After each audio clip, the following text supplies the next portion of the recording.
ଆମ ନାଭିରୀ ପବନ ଦେଇଦେ ନାସିକାରେ ଭଜନ କହିବୁ ସେଟା କଣ ବିଶ୍ୱାସ ନାସିକାରୁ ପବନ ନାଇଁ ନେଇ ନାଇଁ ନାଭିରୀ ପବନ ଦେଇ ନାସିକାରେ ଭଜନ କହିବୁ କହିବୁ ନା ହଉ। ନାଭିରୁ ପବନ ନେଇ ହେଲା କହିଲି। ହଁ କହିଲି। ଆମର ମୂଳ କଥା ହଉଛି ଯେ ଆମେ ଧ୍ୟାନ କରିପାରିବା, ଧ୍ୟାନ ହେବ, ଆମେ ବସିବା ବସ୍ତୁକୁ କେବଳ ଆମେ ବସିବୁ, ଆମେ ଧ୍ୟାନ କରିପାରିବୁ ନାହିଁ। ସେ ଯଦି ଧ୍ୟାନ ମଗ୍ନ ଆମକୁ ପରେଇବେ ତାହେଲେ ହବ, ନହେଲେ ଆମେ ହେଇପାରିବୁ। ସବୁ ତାଙ୍କର ଇଚ୍ଛା। ସତ୍ ହବା ଅର୍ଥ ସ କହିଲେ ସ୍ୱାମୀ, ପ୍ରଭୁ ଶ୍ରୀ ଜଗନ୍ନାଥ ଆମର ସୁକୁମାର ଆଧ୍ୟାତ୍ମିକ ଜଗତର ସ୍ୱାମୀ ଏବଂ ତୁଳ ଜଗତର ସ୍ୱାମୀ ହେଉଛନ୍ତି ସ୍ୱାମୀ ସ୍ତ୍ରୀ ପୁରୁଷ, ଗୋଟେ ପୁରୁଷ ଗୋଟେ ନାରୀ, ସ୍ତ୍ରୀ ପୁରୁଷ ସମ୍ପର୍କ। ତେଣୁ ନାରୀ ପାଇଁ ସଧବା ବିଧବାର କଥା ଅଛି, କିନ୍ତୁ ଆଧ୍ୟାତ୍ମିକ ଜଗତରେ ତୁଳ ଜଗତରେ ସାଂସାରିକ ଜଗତରେ ପୁରୁଷ ପାଇଁ ସଧବା ବିଧବା ନାହିଁ, ନାରୀ ପାଇଁ କେବଳ ଅଛି। ସେ ବିଧବା କିନ୍ତୁ ବିଧବା କିନ୍ତୁ ତାଙ୍କ ପାଇଁ କୌଣସି କଟକଣା ନାହିଁ। ସେ ପବିତ୍ର କାମରେ ଯୋଗ ଦେଇପାରିବେ, ସେ ସବୁଠି ବସିପାରିବେ, ସେ ବେଦ ପଢିପାରିବେ, ସେ ଜ୍ଞାନ କହିପାରିବେ। ପୁରୁଷଙ୍କ ପାଇଁ ସବୁ ମୁକ୍ତ କରିଦିଆଯାଇଛି, କିନ୍ତୁ ନାରୀଙ୍କ ପାଇଁ ତ ନାହିଁ। ହଁ, ନାରୀଙ୍କର ଦାୟିତ୍ୱ ଥିଲା ଋଷି ତିଆରି, ଏ କଥାଟା କେହି ଜାଣିନାହାନ୍ତି। ନାରୀଙ୍କର ଦାୟିତ୍ୱ ଥିଲା ଋଷି, ବୀର ପୁରୁଷ, ଜ୍ଞାନୀ ପୁରୁଷ ଶ୍ରୀକୃଷ୍ଣ ରାମ ଆଙ୍କୁ ପ୍ରଡକ୍ସନ କରିକି ପ୍ରଜାକୁ ଛାଡ଼ିଦେବା। ସେମାନେ ଆଉ ଯଦି ଧ୍ୟାନ କରିବେ, ବେଦ ପଢିବେ, ଆଙ୍କୁ ପଢିବ କି? ସେ ନିଜେ ବେଦ ରୂପରେ ଆସିଛନ୍ତି, ନିର୍ବେଦରୁ। ନାରୀ ମାନେ ପ୍ରକୃତିଟା ପୁରୁଷକୁ ଆସିଛି, ପୁରୁଷଟା ହଉଛି ନିର୍ବେଦ, ପ୍ରକୃତି ପୁରୁଷରୁ ଆସିଛି, ପୁରୁଷ ହଉଛି ନିର୍ବେଦ, ତେଣୁ ନାରୀ ହଉଛି ପ୍ରକୃତିର ଅଂଶ। ତାମାନେ ନାରୀ ନିଜେ ନିର୍ବେଦରୁ ଜନ୍ମ ନେଇଛି ବେଦ ରୂପର, ସେ ବେଦ ରୂପା, ତେଣୁ ସେ କାହିଁ ବେଦ ପଢିବ? କିନ୍ତୁ ନାରୀ ମାନେ ବେଦ ପଢିବା ଅଶୁଭ, ଏ କଥାଟା କହିବା ଠିକ ନୁହଁ। ସେଥିପାଇଁ ଦୟାନନ୍ଦ ସରସ୍ୱତୀ ନାରୀ ମାନଙ୍କୁ ବେଦ ପଢିବାର କ୍ଷମତା ଦେଲେ, ଶଙ୍କରାଚାର୍ଯ୍ୟ ଦଉନଥିଲେ ନାରୀ ମାନଙ୍କୁ ବେଦ ପଢିବାର କ୍ଷମତା। ଶୂଦ୍ର ମାନେ କିଛି କରିପାରିବେନି, କାହିଁକି ନା ସେମାନେ ଅଛୁତି କାର୍ଯ୍ୟ ସବୁ କରୁଥିଲେ, ସେମାନେ ଛୁଆଁ, ମାନେ ନାଳ ନର୍ଦ୍ଦମା ଅପରିଷ୍କାର କାର୍ଯ୍ୟକୁ ପରିଷ୍କାର କରିବା ଦାୟିତ୍ୱ ଥିଲେ, ତେଣୁ ତାଙ୍କୁ ମନା କରାଯାଇଥିଲା। କିନ୍ତୁ ତାଙ୍କ ଦେହରେ ଭଗବାନ ଥିଲେ, ସେ ଭଗବାନଙ୍କର ସନ୍ତାନ। ସମସ୍ତଙ୍କ ହୃଦୟରେ ଆତ୍ମା ଅଛନ୍ତି, ଆତ୍ମା ସବୁଠି ବିଦ୍ୟମାନ। ତେଣୁ ଯେହେତୁ ଆତ୍ମା ସବୁଠି ବିଦ୍ୟମାନ, ତେଣୁ କେହି ପୁରୁଷ ନୁହଁ, କେହି ନାରୀ ନୁହଁ, ସମସ୍ତେ କେବଳ ଭଗବାନଙ୍କର ଅଂଶ, ଆତ୍ମା କେବଳ। ଆମେ ଯେହେତୁ ସ୍ଥୂଳ ରୂପରେ ଦେଖୁଛୁ ସେ ନାରୀ ଏ ପୁରୁଷ, ଆମେ ସ୍ଥୂଳରେ ଦେଖୁଛୁ ସଂସାର ଚେତନାରେ, ଏଇଟା ଚିତ୍ତ ମନର କଥା, ଏଇଟା ଚୈତନ୍ୟର କଥା ନୁହଁ। ଚୈତନ୍ୟ କଥାକୁ ଆମେ ଗଲେ ଆମେ ଦେଖିବୁ ସମସ୍ତେ କେବଳ ନାରୀ ସଂସାର, ଏବଂ ପୁରୁଷ ଜଣେ, ସେ ହଉଛନ୍ତି ମର୍ଯ୍ୟାଦା ପୁରୁଷୋତ୍ତମ ପ୍ରଭୁ ଶ୍ରୀରାମ ବା ପ୍ରଭୁ ଶ୍ରୀ ଜଗନ୍ନାଥ, ସେ ହଉଛନ୍ତି ପ୍ରଭୁ ଶ୍ରୀକୃଷ୍ଣ, ସେ ହଉଛନ୍ତି ଏକମାତ୍ର ପୁରୁଷ। ଆମେ ସମସ୍ତେ ନାରୀ, ଆମେ କେହି ପୁରୁଷ ନୁହଁ। ଏବଂ ବିଧବା ଗଣ, ସଧବା ଗଣ, ସ ମାନେ ଯୁକ୍ତ, ପି ମାନେ ବିଯୁକ୍ତ। ଯୁକ୍ତ କାହା ସହିତ? ଭଗବାନଙ୍କ ସହିତ, ସ୍ୱାମୀ ସହିତ। ଆମର ସ୍ୱାମୀ କିଏ? ପରମେଶ୍ୱର ପରମାତ୍ମା ଆମର ସ୍ୱାମୀ। ବିଧବା କଣ? ଆମେ ତାଙ୍କୁ ବିଯୁକ୍ତ ହବା, ବିଧବା। ତେବେ ଆମେ କଣ ପ୍ରକୃତରେ ସଧବା? ଆମେ ସଧବା ନୁହେଁ। ଆମକୁ ସଧବା ହବା ପାଇଁ ଆସନ କରୁଛୁ। ଆମେ ପ୍ରଥମେ ଆବାହନ, ତାପରେ ଆସନ, ତାପରେ ପ୍ରାଣାୟାମ, ଧ୍ୟାନ, ଧାରଣା ସମାଧି ଧ୍ୟାନ ପରେ କିଛି ନାହିଁ ପାଇବାକୁ ବାସ୍ତବରେ ବସୁଛୁ। କିଛି ନାହିଁ, ଆମେ କିଛି ପାଇବୁ ନାହିଁ, କିଛି ନାହିଁ। ଆମେ ତ ସବୁ ପାଇଛୁ, ଆଖି କାନ ନାକ ହାତ ଗୋଡ ମୁଣ୍ଡ ସବୁ ପାଇଛୁ। କିନ୍ତୁ ଫୁସଫୁସ୍ ହାର୍ଟ ଧନ ସମ୍ପତ୍ତି କୋଠା ବାଡ଼ି ଗାଡ଼ି ଘୋଡ଼ା ଯେତେବେଳେ ସେତେବେଳେ କିଛି ନଥିଲା, କମ୍ୟୁନିକେସନ ନଥିଲା, ଚପଲଟେ ନଥିଲା, ଜଙ୍ଗଲରେ ବୁଲୁଥିଲେ, ବାଘ ଖାଇଦେଉଥିଲା, ଋଷି ମୁନିକୁ ରାକ୍ଷସ ହଇରାଣ କରୁଥିଲେ। ଆମେ ତ ବର୍ତ୍ତମାନ ମୁକ୍ତ। ଆମେ ଧ୍ୟାନରେ ବସୁଛେ, ଆମର କେହି କିଛି କରିବାର ନାହିଁ। ଆମ ପାଖରେ ଫ୍ୟାନ ବୁଲୁଛି, ଏସି ଚାଲୁଛି, ଆମେ ଗାଡିରେ ଆସୁଛେ, ଗାଡିରେ ଯାଉଛେ, ଆମେ ମୁକ୍ତ, ସବୁବେଳେ ଆମେ ମୁକ୍ତ। ତେବେ ଆମେ ବିଧବା କାହିଁକି ନା ଆମେ ତାଙ୍କ ସହିତ ରହିବା ଶିଖିନାହୁଁ। ତେଣୁ ଭଗବାନଙ୍କର ଗୋଟିଏ ତତ୍ଵ ହେଲା ଗୋଟିଏ ସ୍ୱର। ସେ ସ୍ୱରଟା ହଉଛି ହଂସର ସ୍ୱର। ହଂସ ଯୋଉ କହିଛନ୍ତି ଅଚ୍ୟୁତାନନ୍ଦ ମହାପୁରୁଷ, ବାୟୁମଣ୍ଡଳ ବସି ହଂସକୁ ଖେଳା, ହଂସ ଉଡ଼ିଗଲେ ଉଡ଼ିବ ଭାଇ, ବାୟୁମଣ୍ଡଳ ବସି ହଂସକୁ ଖେଳା। ତେଣୁ ଯେତେ ମହାପୁରୁଷ ଅଭିରାମ ପରମହଂସ ପୂଜ୍ୟ ଗୁରୁଜୀ ମୋର ରାମକୃଷ୍ଣ ପରମହଂସ, ତୋତାପୁରୀ ଯେ ରାମକୃଷ୍ଣଙ୍କର ଗୁରୁ, ଏ ସବୁ ହଂସ, ଅଚ୍ୟୁତ ମହାପୁରୁଷ, ଶିଶୁ ଅନନ୍ତ, ଜଗନ୍ନାଥ, ବଳବନ୍ତ, ଯଶୋବନ୍ତ, ଯେତେ ପଞ୍ଚସଖା ସମସ୍ତେ ହଂସ ସାହା। ହଂସକୁ ଛାଡ଼ିଲେ କେହି ନାହାନ୍ତି ଏବଂ ହଂସ ହିଁ ମୂଳ ତତ୍ଵ ଆମ ସମସ୍ତଙ୍କ। ହଂସ ବିନା କିଛି ସମ୍ଭବ ନୁହେଁ।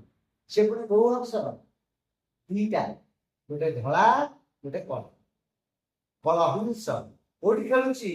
ଅନଲିମିଟେଡ ସ୍ପେସରେ, ଅଣାକାର ଭୂମିରେ ଖେଳୁଛି ହଂସ। ଅଣାକାର ଭୂମିରେ କିଏ ଖେଳୁଛି? କଳା। ସେ କିଏ? ଜଗନ୍ନାଥ।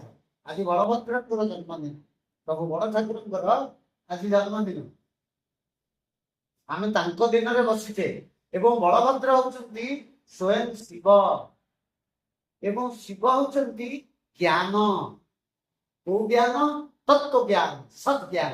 ଯିଏ ବ୍ରହ୍ମ ଜ୍ଞାନ ମା ସାବିତ୍ରୀକୁ କହିଥିଲେ, ପାର୍ବତୀଙ୍କୁ କହିଥିଲେ, ପାର୍ବତୀଙ୍କୁ ଜ୍ଞାନ ଦଉ ଦଉ ଶିବ ପକ୍ଷୀ କୋରଡ଼ରେ ମରିକି ପଡିଥିଲା ବ୍ୟର୍ଥ ସରାଘାତରେ ଏବଂ ସେ ବଞ୍ଚିଗଲା। ଆରେ ମୃତ ପକ୍ଷୀ ଶୁଣିଲା କେମିତି? ଯଦି ଶୁଣି ପାରୁଛି ମରିଗଲା କେମିତି? ଯିଏ ଶୁଣି ପାରୁଛି ସେ ମୃତ କେମିତି? ଯିଏ ମୃତ ସେ ଶୁଣିବ କେମିତି? ତା ମାନେ କଣ? ତା ମାନେ ମୃତ୍ୟୁରେ ବି ବ୍ରହ୍ମ ଥାଏ। ଏତିକି ଜ୍ଞାନ ଆମର ହବା ଦରକାର। କାଷ୍ଟ ପାଷାଣ ତରୁତୃଣ ସକଳ ଦେହ ନାରାୟଣ। ଯିଏ ମରିଯାଇଛି ମୃତାର, ସିଏ ବି ଏକ ବ୍ରହ୍ମ, ସବ ବ୍ରହ୍ମ। ହବନି?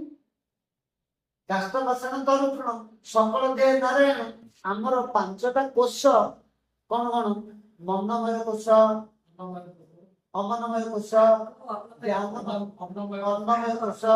ଜ୍ଞାନମୟ କୋଷ, ବ୍ରହ୍ମମୟ କୋଷ, ଆନନ୍ଦମୟ କୋଷ।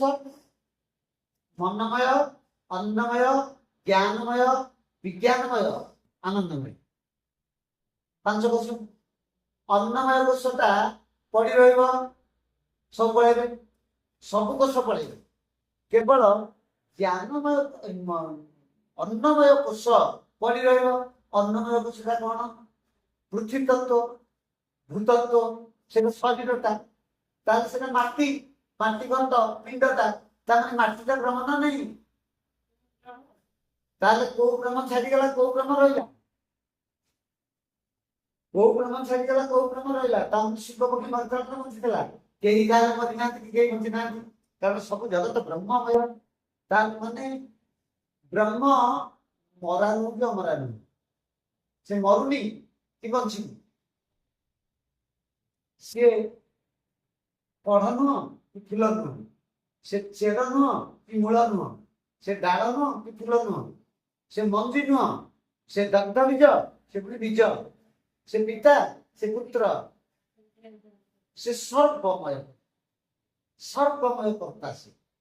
ଏବଂ ସେ ସବୁ ଯେତେବେଳେ ଶିବ ପକ୍ଷୀ ବଞ୍ଚି ଯାଉଛି, ମହାଦେବଙ୍କର ମହାଜ୍ଞାନ ଶ୍ରବଣ କରି ସେ ତତ୍ତ୍ୱ ଜ୍ଞାନ, ବ୍ରହ୍ମ ଜ୍ଞାନ, ବ୍ରହ୍ମର ଜ୍ଞାନ। ତ ବ୍ରହ୍ମ ତ ନିଜେ ଜ୍ଞାନ, ବ୍ରହ୍ମ କହିଦେଲା ମାନେ ଜ୍ଞାନ ହେଇଗଲ। ଅହମ୍ ବ୍ରହ୍ମ, ଅହମ୍ ଭଗବାନ କହୁଛନ୍ତି ଅହମ୍ ବ୍ରହ୍ମସ୍ମି, ତୁମର ଅନୁଭବ ହବା ଦରକାର ମୁଁ ବ୍ରହ୍ମ ହେଇଗଲା। ଆଉ ତ କିଛି ନାହିଁ, ବହୁତ କଥା କିଛି ନାହିଁ, ପୁରାଣ ଶାସ୍ତ୍ର କିଛି ଏତେ ପଢା, ଏତେ ପ୍ରବଚନ, ଏତେ ଶାସ୍ତ୍ର, ଏତେ କିଛି ଦରକାର ନାହିଁ। ଅହମ୍ ବ୍ରହ୍ମାସ୍ମି, ସ୍ୱୟଂ ଭଗବାନ ଗୀତାରେ କହିଛନ୍ତି ଅହମ୍ ବ୍ରହ୍ମାସ୍ମି, ମୁଁ ହିଁ ବ୍ରହ୍ମ, ମୁଁ କେବଳ ମୁଁ। ଆପଣ ମୁଁ ଅନୁଭବ କରନ୍ତୁ। କେମିତି ଅନୁଭବ କରିବେ? ମତେ ଜଣେ ଆଜି ପଣ୍ଡିତ ପ୍ରଶ୍ନ କଲେ, ସେ ଜଗନ୍ନାଥଙ୍କର ବଡ ସେବକ, ସେ ଜଗନ୍ନାଥଙ୍କୁ ମୂର୍ତ୍ତି କରୁଛନ୍ତି, ସେ ପୁଣି ବିଶ୍ୱକର୍ମା, ତାଙ୍କ ନାଁ ଚିନ୍ତାମଣି ମହାରାଜ।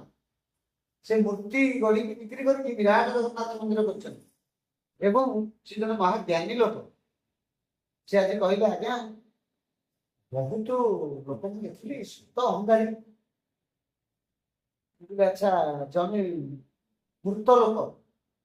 ସେ କହିଲେ ଯେ ଆପଣଙ୍କୁ ମୁଁ ଦେଖୁଛି, ଆପଣ ଦେଖୁ।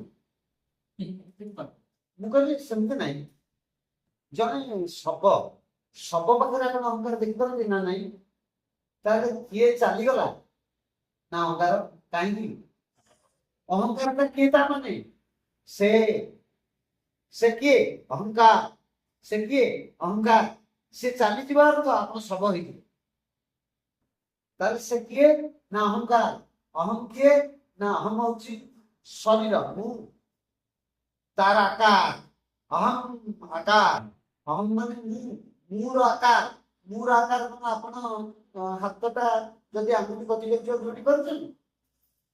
ଆପଣ ଗୋଟେ ଆଙ୍ଗୁଠି କଣେଇ ପାରିବେ? ଆପଣ ଏଡ ବଡ ଶରୀର କଣ ଆପଣ ଆପଣ କରିପାରିବେ? 3 ଦିନ ଚାଲିଗଲେ ଆପଣ କରିପାରିବେ? ଆଖି ଫୁଲିଗଲେ କରିପାରିବେ? ତାହେଲେ ଆପଣ ଏତେ କଥା ପାଇଛନ୍ତି, ଆଖି, କାନ, ନାକ, କିଡନୀ, ସବୁ ହୃଦୟ, କେତେ ସୁନ୍ଦର, କେତେ ସୁନ୍ଦର ରୂପ। ଏଇଟା କୋଉଠୁ ଆସିଲା? ଏଇଟା ଅହମ୍ର ଆକାର। ତାହେଲେ ଅହଂ କିଏ? ନା ପ୍ରାଣ। ସ୍ୱୟଂ ପରମ ବ୍ରହ୍ମ ପରମ ପିତା ପ୍ରାଣ ରୂପରେ ଆମ ଶରୀରରେ ବିଦ୍ୟମାନ ଅହଂ। ସେ ପ୍ରାଣ ପଳେଇଲେ ସବ, ସବର ଅହଙ୍କାର ନାହିଁ, ମାନ ନାହିଁ, ଅବମାନ ନାହିଁ, ସ୍ୱାଭିମାନ ନାହିଁ, କିଛି ନାହିଁ। ନିରଙ୍କାର କିଏ? ନିରଙ୍କାର। ଯିଏ ଥିବାରୁ ଅହଙ୍କାର, ଯିଏ ଚାଲିଗଲେ ନିରଙ୍କାର, ଚାଲିଗଲା ନିରଙ୍କାର।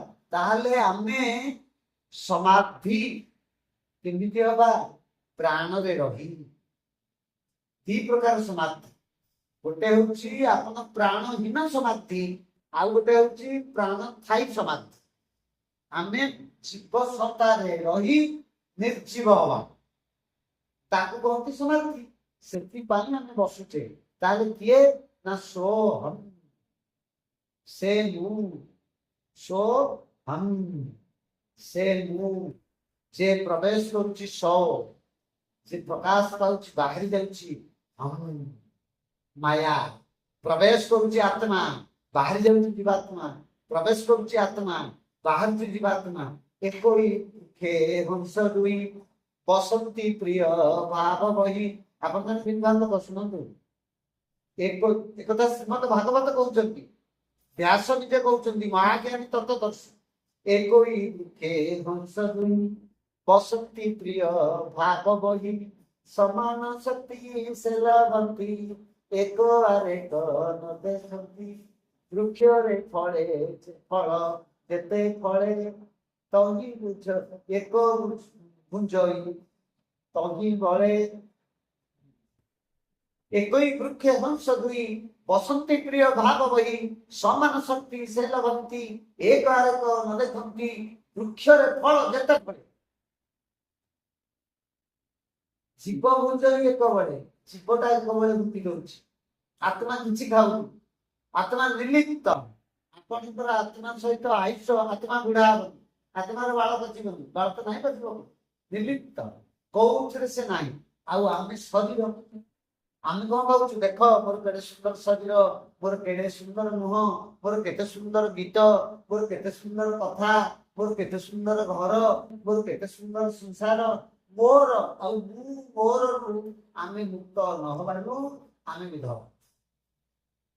ଆମେ ସତବା କେତେବେଳେ ହବା? ଯେତେବେଳେ ମୁଁ ମୋର ଛାଡ଼ିଦେବା ଏବଂ ସ୍ୱୟଂ ପରବ୍ରହ୍ମ ପରପିତା ସ୍ୱ ସହିତ ଯୁକ୍ତ ହବା। ହମ୍ ଜୀବ ସ୍ୱ ପ୍ରବେଶ କରିବି। ସ୍ୱ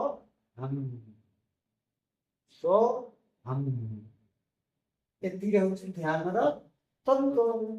ସ୍ୱହଂ ଏତିକି ତତ୍ତ୍ୱ। ଏବଂ ତାକୁ ଗୁରୁ ନ କହିବା ପର୍ଯ୍ୟନ୍ତ ତାହା ସିଦ୍ଧ ନୁହେଁ। ଆପଣ ଶାସ୍ତ୍ରରେ ଏହା ପଢିପାରିବେ, ପ୍ରବଚନରେ ଏହା ଶୁଣିପାରିବେ, କିନ୍ତୁ ଯେପର୍ଯ୍ୟନ୍ତ ଆପଣ ଗୁରୁଙ୍କୁ ସ୍ୱୀକାର କରିବେ ନାହିଁ ସେ ପର୍ଯ୍ୟନ୍ତ ଏ ତତ୍ତ୍ୱ ଆପଣଙ୍କୁ ପ୍ରାପ୍ତ ହବ ନାହିଁ, ଫଳପ୍ରଦ ହବ ନାହିଁ। ତେଣୁ ଆମକୁ କଣ କରିବାର ଅଛି ନା ଆମେ ଚକା ପକେଇବା, ପଦ୍ମାସନ ହଉ ସୁଖାସନ ହଉ, ଆପଣଙ୍କୁ ଯୋଉ ଆସନ ଭଲ ଲାଗିବ ଆନନ୍ଦରେ ବସିବେ। ଯୋଉ ଆସନ ଆପଣଙ୍କୁ ଭଲ ଲାଗିବ ଆପଣ ବସିବେ। ଆସନରେ ବସି ଆପଣ ପ୍ରଥମେ ପ୍ରାର୍ଥନା କରିବେ। ଆପଣ ସେମିତି ବସନ୍ତୁ, ସୁଖାସନ ହବନି।